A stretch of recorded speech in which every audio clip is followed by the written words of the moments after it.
তার চিকিৎসার আপডেট আজকে আমরা জানতে পেরেছি সিঙ্গাপুর জেনারেল হসপিটালে যারা নিউরোসার্জন আছে তাদের সাথে আমাদের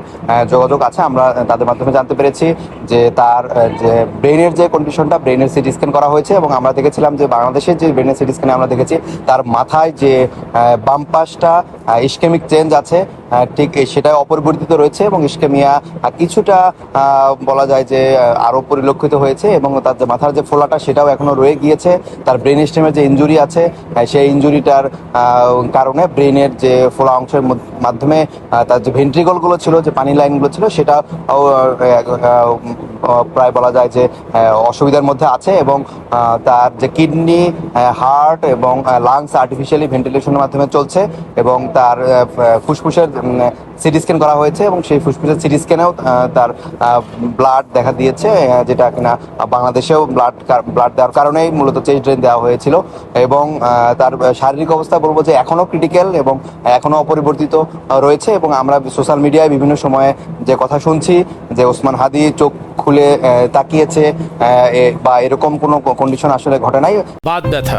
প্যারালাইসিস কিংবা আর্থ্রাইটিস, আধুনিক ফিজিওথেরাপি ও পুনর্বাসন চিকিৎসায় নির্ভরযোগ্য নাম ডিপিআরসি।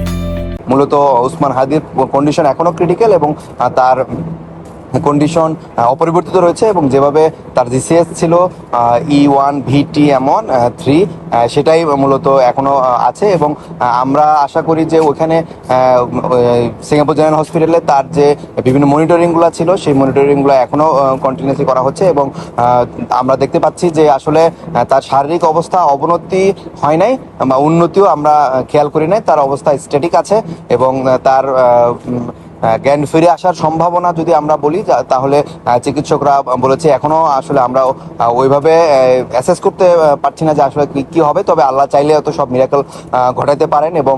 আমরা চাই যে শরীফ ওসমান হাদির মতো বলিষ্ঠ কণ্ঠস্বর বাংলাদেশের জন্য,